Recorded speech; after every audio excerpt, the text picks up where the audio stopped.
Wolfgang Pauli, escritos sobre física y filosofía,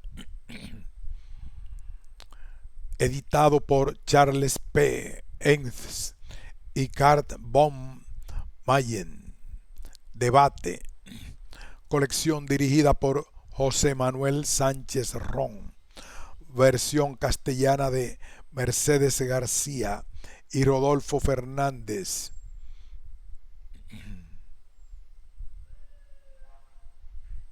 Apunte de Anaí Cáceres. Probabilidad y física. El concepto matemático de probabilidad surge como necesidad de interpretar objetivamente la esperanza subjetiva de que ocurra un único suceso. Para que eso ocurra, la esperanza debe ser reemplazada por la frecuencia promedio objetiva de un suceso cuando éste se repite bajo las mismas condiciones. Cuando el número de repeticiones es grande, la probabilidad de un suceso A difiere muy poco del cociente m sobre n. Esto nos da una esperanza que se da y de interpretar objetivamente y con la existencia de muchos sucesos que ocasiona problemas epistemológicos. A. Problemas matemáticos y de la lógica. Y B. Problemas físicos de filosofía natural. Por otro lado, el concepto de probabilidad no está fuera del conjunto de axiomas que constituyen las reglas básicas para su tratamiento. El matemático Kolmogorov formula los axiomas desde el punto de vista de la teoría de los conjuntos. Los axiomas más importantes son los conjuntivos, sumatorias y disyuntivos, extracciones de la suma y multiplicación de probabilidades. El físico Paul Dirac tuvo la idea de renunciar al axioma según el cual las probabilidades deben ser números comprendidos entre 0 y el 1. Mantuvo los axiomas restantes y admitió las probabilidades negativas. Acerca de las probabilidades ordinarias comprendidas entre 0 y 1, la consecuencia lógica más importante de los axiomas es el teorema de Bernoulli, ley de los números grandes. La posibilidad de que ocurra un suceso particular en cada una de las repeticiones es siempre la misma. En este teorema, para llegar a una comprobación empírica es necesario incluir una regla referente a la actitud en la práctica del observador humano o del científico que tenga en cuenta el factor subjetivo para que la realización de un suceso muy poco probable sea considerada imposible hasta cierto punto en la práctica. En teoría, debe aceptarse que existe una posibilidad de error diferente a cero, pero en la práctica se llega a las decisiones reales de esta manera, como así también las relaciones a la exactitud empírica de las afirmaciones estadísticas de las teorías de la física o ciencias naturales. En este punto se llega al límite de la posibilidad en el programa de hacer racionalmente objetiva la esperanza subjetiva única. La primera aplicación del cálculo de probabilidades en física para la comprensión de las leyes de la naturaleza es la teoría estadística general del calor, establecida por Boltzmann y Gibbs. Esto condujo a la interpretación de la entropía de un sistema como una función de su estado que, a diferencia de la energía, depende de nuestro conocimiento acerca del sistema. Volviendo a lo anterior, si este conocimiento es el máximo que resulta consistente con las leyes de la naturaleza en general, microestado, la entropía es nula. Por otro lado, la termodinámica es aplicable a un sistema solo cuando el conocimiento del estado inicial del mismo es inexacto. Entonces, la entropía se mide en forma apropiada mediante el logaritmo de un volumen en el espacio de las fases. El resultado más importante de esta teoría es la concepción de irreversibilidad termodinámica de los procesos como una transición dirigida en el sentido de los estados más probables. Esto condujo a la posibilidad de la existencia de desviaciones reales del comportamiento de sistemas postulados mediante termodinámica fenomenológica, fenómenos de fluctuaciones. Esta aplicación del concepto de probabilidad en física resulta consistente con una forma determinista de las leyes de la naturaleza, pero este concepto de probabilidad, separado de cualquier forma determinista de las leyes de la naturaleza, no es más susceptible a posterior reducción, es decir, constituye una noción, saber, fundamental, primaria de la física. El hecho que las conclusiones inductivas de las ciencias sean siempre probabilísticas ha ayudado a mantener esta perspectiva.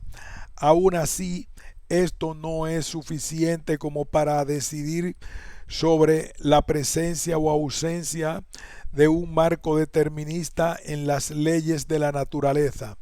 La cuántica o mecánica ondulatoria fue la primera capaz de afirmar la existencia de probabilidades primarias en las leyes naturales, impidiéndose su reducción a leyes deterministas mediante hipótesis auxiliares, como por ejemplo las probabilidades termodinámicas de la física clásica.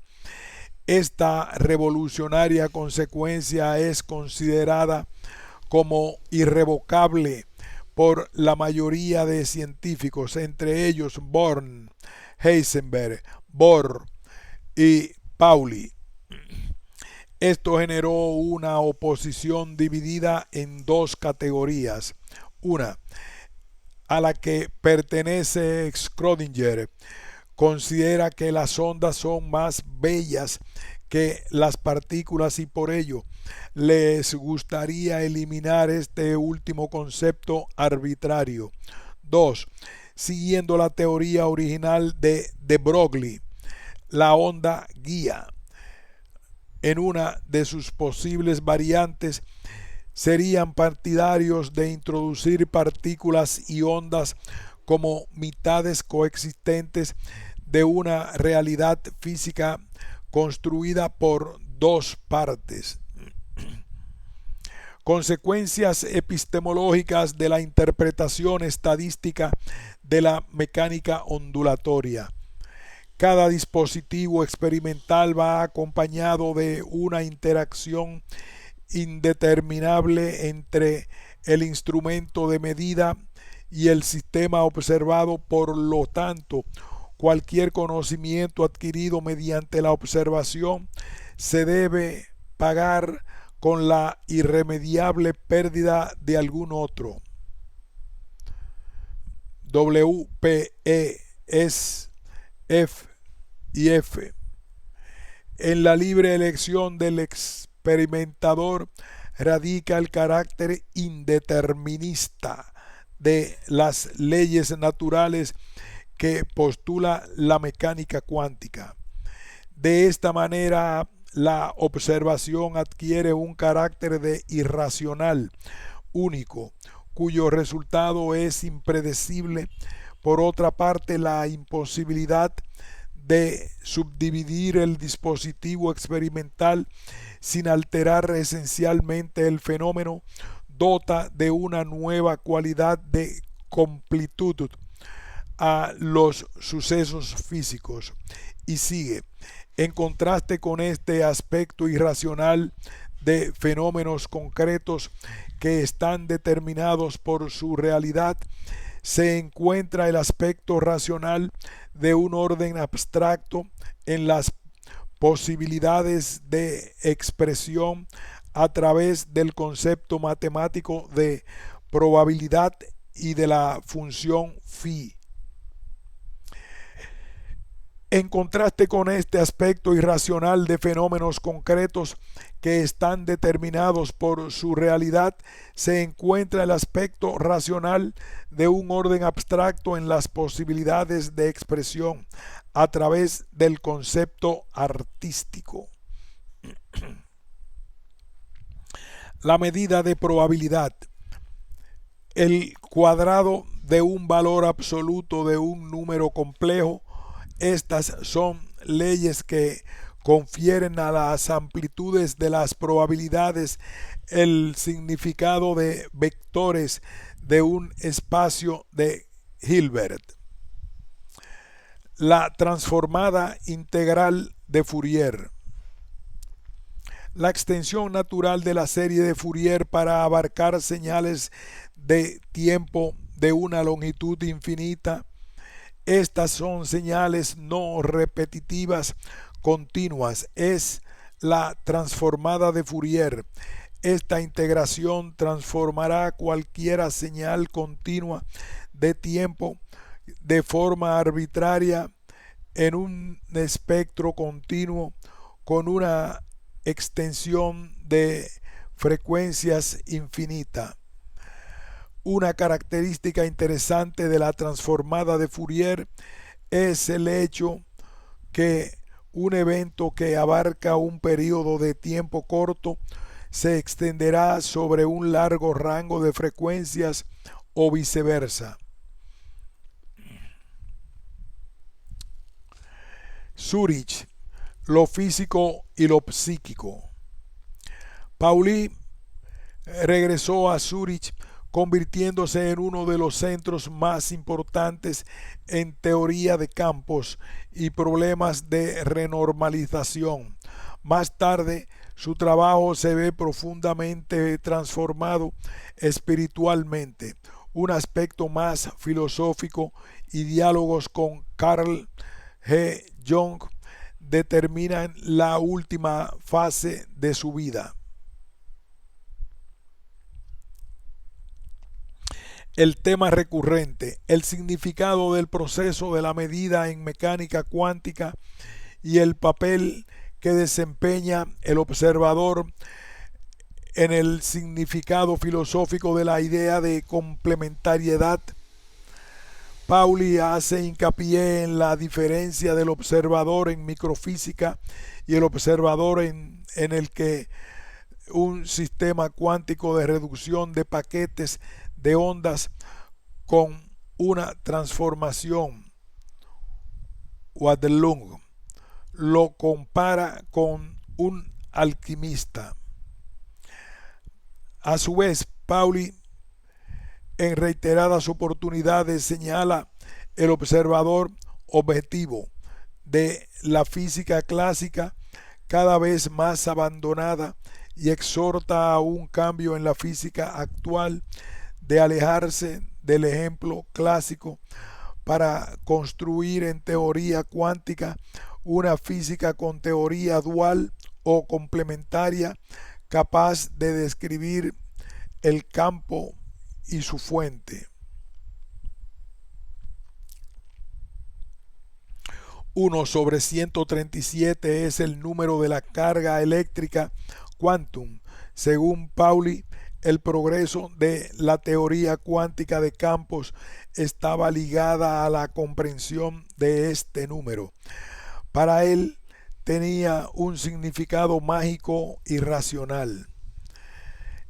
Esta analogía para Pauli tenía implicaciones en ambas direcciones.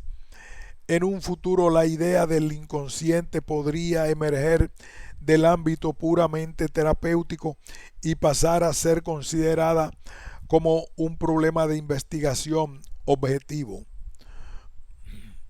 2. El remedio para conseguir la total imparcialidad del observador podría radicar en la integración de lo subjetivo, lo psíquico. En Ciencia y Pensamiento Occidental, Pauli plantea: seríamos capaces de realizar en un plano superior el viejo sueño de los alquimistas de la unidad psicofísica mediante la creación de una base conceptual unificada para la comprensión científica, tanto de los problemas físicos como de los psíquicos. Este es el tema fundamental de su obra, El fondo de la física, que analizó con Jung y que se guiara de sus sueños. Esto lo llevó a escribir sobre la polémica entre Kepler y Flood. Hoy se sabe que el estado del electrón depende del cuarto número cuántico. Según Pauli, Flood dice: aún a costa de la pérdida de la conciencia que implica el aspecto cuantitativo de la naturaleza y de sus leyes, las figuras jeroglíficas de Flood intentan preservar una unidad entre la experiencia interna del observador y los procesos externos de la naturaleza, y por tanto una integridad de su contemplación macrocosmos. Integridad contenida antiguamente en la idea de la analogía entre micro y macrocosmos, pero aparentemente ausente ya en J. Kepler y perdida en la visión del mundo de las ciencias naturaleza clásicas.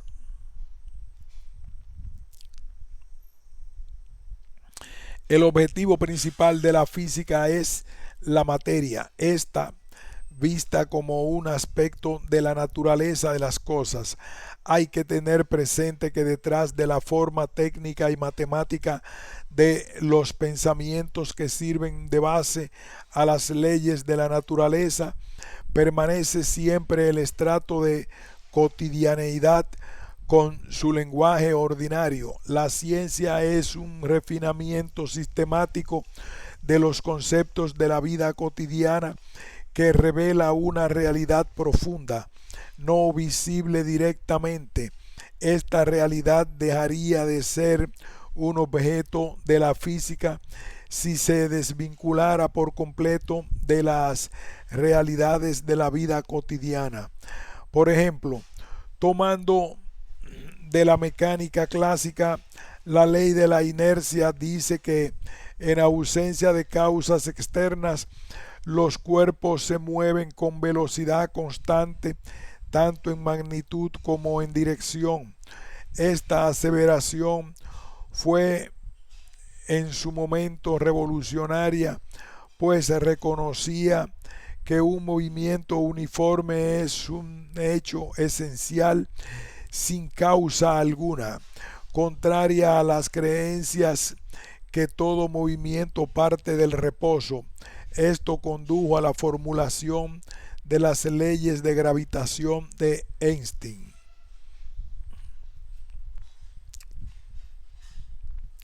Otro problema de la mecánica clásica: ¿cuál es la influencia de las causas externas sobre el movimiento de un cuerpo? Newton llamó a las causas externas fuerza, definidas como producto de la masa por la aceleración.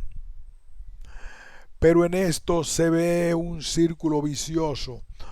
La fuerza está definida por la masa y la masa por la fuerza. A su vez, Newton dice que la reacción y la reacción, a su vez Newton dice que la acción y la reacción son iguales y opuestas. Esto implica que la suma de todas las fuerzas en un sistema cerrado es siempre cero. Hay una constante que se conserva durante el tiempo, la suma de las velocidades para cada dirección posible, multiplicadas por las masas de todos los cuerpos de un sistema cerrado. V más V más V más V por M es una constante. El producto de la masa por la velocidad se llama momento, y al igual que la velocidad es una magnitud dirigida, un vector. Hoy puede medirse la fuerza de los músculos humanos con el producto de la masa por la aceleración. Las fuerzas son conocidas a través de su dependencia de las distintas las fuerzas son conocidas a través de su dependencia de las distancias recorridas por los cuerpos, de forma que las leyes de la mecánica puedan ser verificadas por la experiencia. Esto mismo sucede en el movimiento de los cuerpos celestes bajo la influencia de la gravedad, según establece la ley de Newton de la inversa del cuadrado. La consecuencia inmediata de estas leyes es que son las condiciones iniciales las que determinan de forma única el movimiento de todos los cuerpos, siempre que incluyan la posición y la velocidad o el momento de los mismos en un instante dado. El experimentador escoge la forma arbitraria, las condiciones iniciales, mientras que el astrónomo tiene la ventaja de poder observar condiciones diferentes de los distintos cuerpos celestes de la naturaleza. Otra magnitud que se conserva es la energía, y consta de dos partes: la energía potencial, de la cual se calculan las fuerzas. La suma de las dos partes es constante en el tiempo. La energía, en contraste con el momento, no tiene dirección. A su vez, los químicos encontraron una ley de conservación, la ley de la conservación de la masa en las reacciones químicas. Sin embargo, Newton encontró que ambas leyes son una sola. Siempre que cambia la energía, también lo hace la masa. Esto significa un paso importante en la abstracción de concepto de materia. Campo. Desde Faraday a Maxwell es algo continuo en el espacio y en el tiempo, con cualidades físicas de los puntos E y del T que también varían continuamente. Estas cualidades en la física contemporánea no importan, solo se necesita un medio para medirlas, y si varían es un campo. La naturaleza de cualidades involucradas debía ser mecánica, deformaciones, tensiones, esfuerzos. Luego los físicos abandonaron la premisa mecánica. La descripción objetiva pasó a ser una descripción más abstracta de fenómenos representados por funciones continuas dependientes de un sistema de referencia. Sin embargo, las leyes de la naturaleza son las mismas cualquiera sea el sistema de referencia. Los químicos encontraron moléculas y átomos estables, pero los físicos del siglo pasado inventaron los métodos para contar estos átomos y moléculas midiendo el número clave que les dijo cuántos átomos reales existían en las unidades químicas. Un núcleo cargado positivamente y rodeado por partículas eléctricas, electrones como el Sol y los planetas.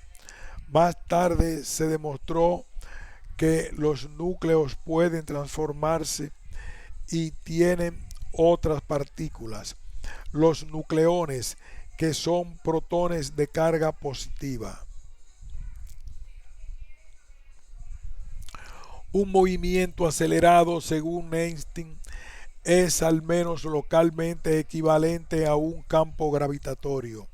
Al formular la equivalencia entre la aceleración y gravitación, Einstein consiguió establecer una teoría de campo del electromagnetismo, enriquecida por la idea de la invarianza de las leyes de la naturaleza respecto a las transformaciones de coordenadas espaciotemporales, números que varían continuamente con los puntos, acerca de si tiene un límite a la divisibilidad de la materia, si es continua o discontinua. Se decidió a favor de la existencia de unidades elementales de materia. La energía es la auténtica sustancia que se conserva, solamente cambia la forma en la que se manifiesta. Otra magnitud que se conserva, la carga eléctrica, pero en contraste con la energía es capaz de tomar valores positivos y negativos. Esta magnitud tiene carácter atomístico, discreto. Cada carga eléctrica está presente en la naturaleza en una cantidad que es un múltiplo entero de un cierto número, el cuanto elemental de electricidad. El problema está relacionado con otras características de la naturaleza bajo el nombre de cuanto de acción, inventado por Planck. Constante universal de proporcionalidad. La acción es otra abstracción de la mecánica newtoniana. Una magnitud con dimensiones de energía multiplicada por el tiempo que reemplaza el concepto cualitativo de la acción en la vida cotidiana. Esto sugirió la idea del fotón, una partícula que englobara su energía y su momento en el espacio de forma que solo el conjunto pudiera ser absorbido o emitido al mismo tiempo. La imagen ondulatoria ayuda a verificar fenómenos ópticos denominados interferencia y difracción. Los electrones, como el resto de las partículas materiales, tienen propiedades ondulatorias, al igual que la luz tiene propiedades de partículas, además de sus propiedades ondulatorias. Materia onda.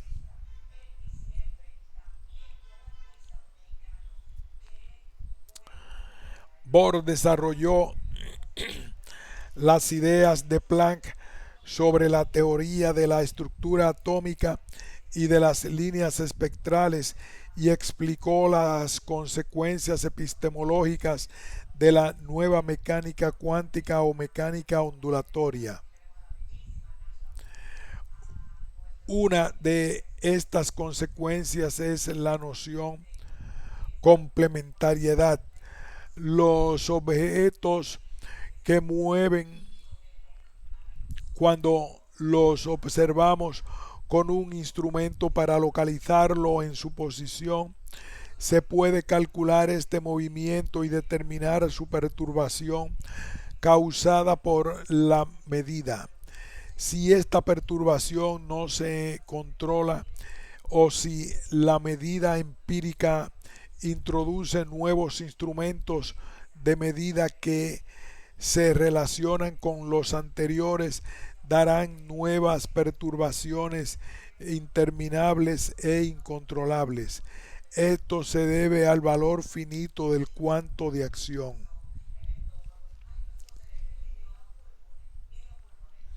Heisenberg señaló el dilema de optar por el sacrificio o la elección, determinando una libertad del observador para escoger su dispositivo experimental, instrumento, como una de al menos dos posibilidades excluyentes. Según la teoría, se puede adscribir un valor a una de ellas solo si la otra está indeterminada, para que el producto de la incertidumbre de ambas magnitudes sea dado por el cuanto de acción. Según las leyes de la naturaleza, nunca se puede determinar la evolución del sistema, como era el caso de la mecánica clásica. La teoría únicamente predice la estadística de los resultados de un experimento cuando éste se repite bajo la condición especificada. Sin embargo, como si de un defecto, como si de un efecto sin causa se tratara, el resultado individual de una medida no está en general comprendida en las leyes. El tiempo en que un átomo individual experimentará la determinada reacción está indeterminado, aunque la probabilidad de esta reacción para muchos átomos sea prácticamente segura. De esta forma fue como se superó la contradicción entre la idea de onda y la de partícula, ya que la relación de indeterminación anteriormente mencionada, que es inherente a las leyes de la naturaleza, hace mutuamente excluyente los experimentos que sirven para verificar las propiedades ondulatorias de un objeto atómico de los que permiten comprobar sus propiedades de partícula.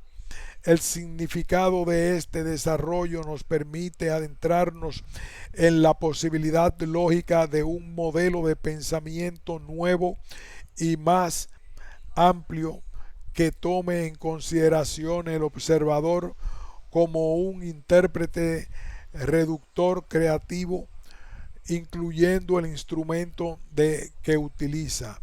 Este modelo ya no supone un observador objetivo, sino uno que, debido a sus efectos indeterminantes o aleatorios, crea una situación nueva escrita teóricamente como un nuevo estado del sistema observado.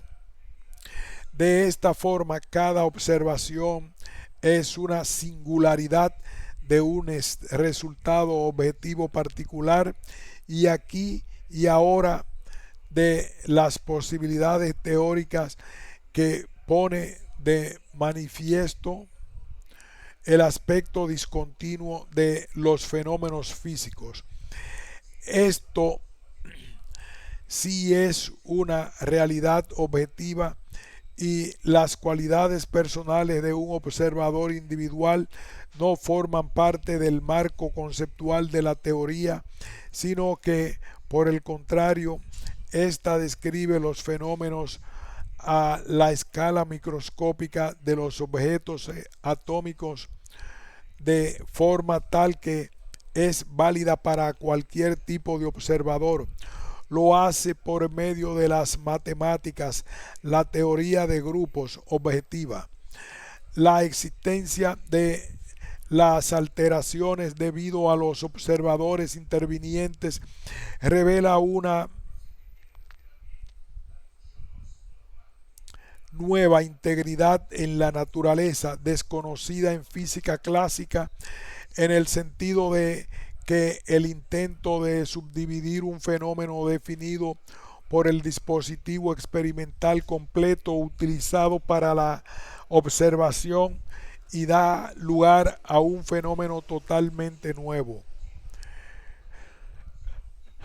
Aquí hacemos una pausa y continuaremos con el título. En física, las parejas antagonistas reales como partículas y ondas o posición y momento del contraste solo es superable en forma simétrica. Pausamos.